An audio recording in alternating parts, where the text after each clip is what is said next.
प्रश्न संख्या 1 Shri Pradeep Purohit. Shri Pradeep Purohit, question number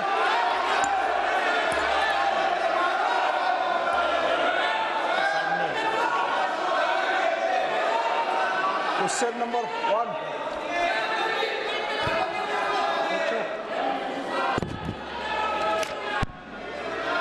question number 1 उत्तर सभा पटल पर रखा गया।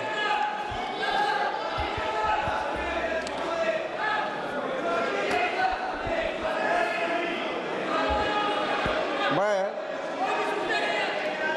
माननीय सदस्यगण प्लीज, अखिलेश जी इनको बिठाइए प्लीज, एक मिनट बैठिए बैठिए प्लीज, सुनिए, बैठिए मणिकम जी बैठिए। माननीय सदस्यगण,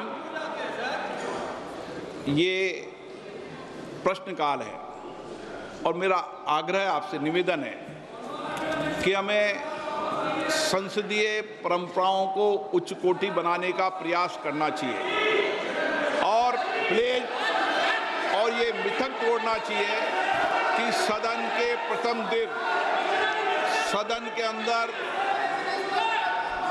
व्यवधान पैदा होगा।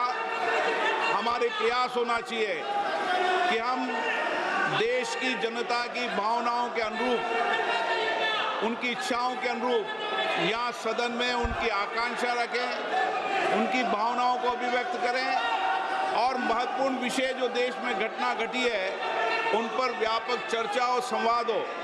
इस मिथक को तोड़ना ही चाहिए। मेरा आग्रह आपसे, सदन को आप प्रश्नकाल के बाद, प्रश्नकाल जो भी विषय होता है प्रश्नकाल के होते हैं, आप नोटिस दीजिए। ये अखिलेश जी, आप सभी सदस्यों तक तख्तियां लेके नहीं आए। नो, मैं आपको प्रश्नकाल के बाद सब विषयों पर चर्चा करूं। प्लीज बैठिए बैठिए। नो, ये तरीका उचित नहीं है। सदन के पहले दिन सदन चले, अच्छी चर्चा हो, व्यापक चर्चा हो। मैं सभी सदस्यों को पर्याप्त समय, पर्याप्त अवसर दूंगा।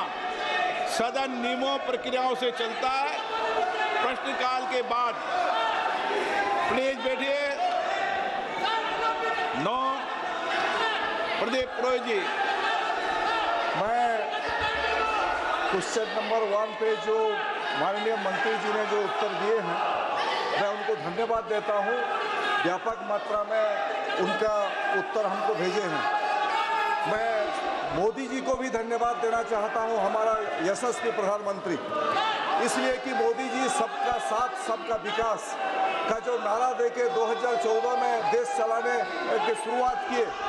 कहीं भी कोई स्टेट में कोई भी सरकार हो, कोई भी गवर्नमेंट हो, उसका कोई मतलब मोदी जी नहीं रखते हैं।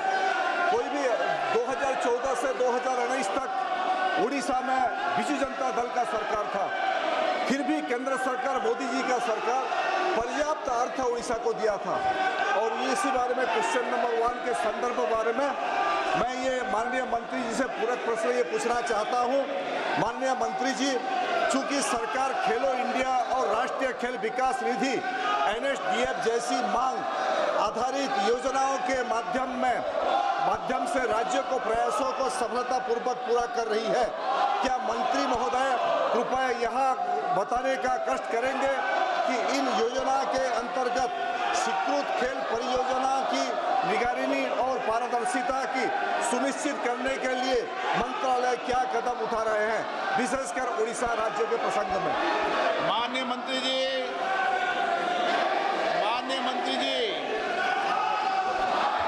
अध्यक्ष महोदय, मैं आपके माध्यम से सदस्य जी को बताना चाहती हूँ कि उड़ीसा के राज्य में खेलो इंडिया के माध्यम से हमने लगभग 15 जिलों में खेलो इंडिया के सेंटर दिए हुए हैं। वहाँ पे हमारा खेलो India state centre of excellence भी शुरू है और उसके बावजूद खेलो इंडिया की अलग अलग योजनाएं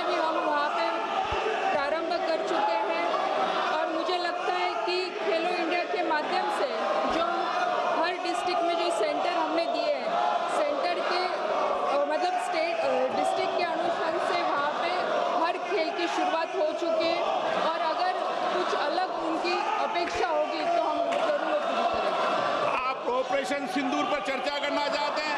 जाओ बैठो, प्रश्नकाल बाद चर्चा कराएंगे। चलो बैठिए, बैठिए सदन के अंदर। हाँ, हर चीज का जवाब देगी सरकार, हर चीज का सरकार ने काम जवाब देंगे। बैठिए आप। प्रश्नकाल के अंदर किसी को बोलने की इजाजत नहीं होती है। माननीय सदस्य प्लीज बैठिए। पूरक प्रश्न 2।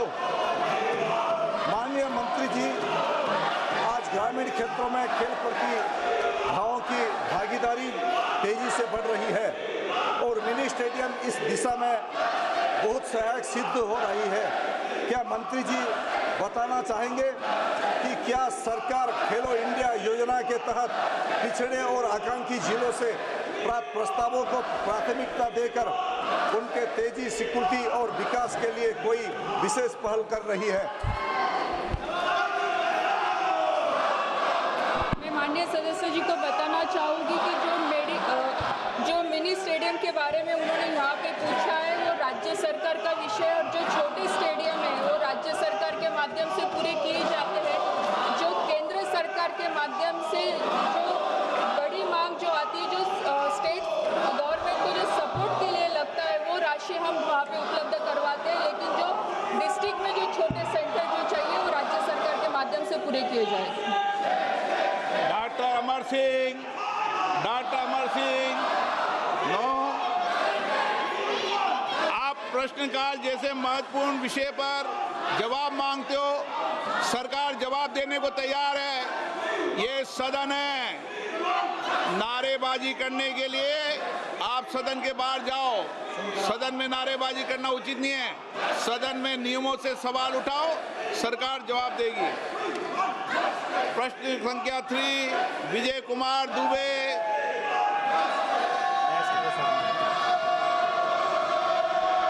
माननीय मंत्री महोदय, दुबे जी हैं, पूछ लिया मंत्री जी। उत्तर सदन के पटल पे रखा है। माननीय सदस्य। माननीय अध्यक्ष जी, आपके माध्यम से मेरा माननीय मंत्री जी से प्रश्न है। चूँकि पीएम इंटर्नशिप योजना का लाभ विशेषकर देश के किनारे बसे उन पिछड़े जिलों के लिए अति महत्वपूर्ण है जहां की कोई औद्योगिक व्यवस्था नहीं है। असहाय परिवार के युवा यदि कठिन परिस्थितियों में हाई स्कूल इंटर कर लिए तो भी उनको मजबूरीवश मजदूरी करना पड़ता है। अतः क्या माननीय मंत्री जी ऐसे ही जिला कुशीनगर, गोरखपुर ऐसे पिछड़े जहां गत वर्ष मात्र कुशीनगर में 20 बच्चों का स्कोप मिला था, कि माननीय मंत्री जी से मेरा प्रश्न है, ऐसे पिछड़े जिले कुशीनगर और अन्य जगह स्कोप को बढ़ाने की व्यवस्था सुनिश्चित करेंगे? आदरणीय अध्यक्ष महोदय, प्रधानमंत्री इंटर्नशिप स्कीम आदरणीय प्रधानमंत्री नरेंद्र मोदी जी के नेतृत्व में देश के 1 करोड़ युवाओं को 5 साल में 1 करोड़ युवाओं को 5 साल के अंदर इंटर्नशिप देगी, जिसमें 10वीं 12वीं ग्रेजुएट तक के जो युवा हैं वो पार्टिसिपेट कर पाएंगे। और वो पहले जो पायलट दिया गया है वो देश के 36 राज्यों में इसका विस्तार हुआ और उसके अंदर 1,81,000 कैंडिडेट्स ने अप्लाई किया और उसके अंदर 1,34,000 एप्लीकेंट शॉर्टलिस्टेड हुए, जिसमें उनको ऑफर्स दिया, 82,000 युवाओं को ऑफर दिया गया और 28,000 युवाओं ने उसको एक्सेप्ट किया है। तो इसमें हर राज्य के लगभग हर जिले के अंदर इसमें पार्टिसिपेंट्स हैं और उन्होंने इसमें भाग लिया है, उनको मौका दिया गया है। गोरखपुर में भी माननीय सदस्य का ये प्रश्नकाल है। मैं माननीय सदस्यों से फिर आग्रह करता हूं, वह अपनी अपनी सीट पर जाकर बैठे। सरकार हर मुद्दों पर जवाब देना चाहती है। सदन चलना चाहिए, सदन पर चर्चा होनी चाहिए। संवाद होना चाहिए। आप तख्तियां लेके नारेबाजी के लिए यहाँ पर नहीं आए। सदन नियमों प्रक्रियाओं से चलता है। नियम प्रक्रिया में उठाए गए हर मुद्दों के पर चर्चा होगी। आप प्रश्नकाल नहीं चलने देना चाहते, आप सदन नहीं करना चाहते, सदन की कार्रवाई आज 12 बजे तक के लिए स्थगित की जाती है।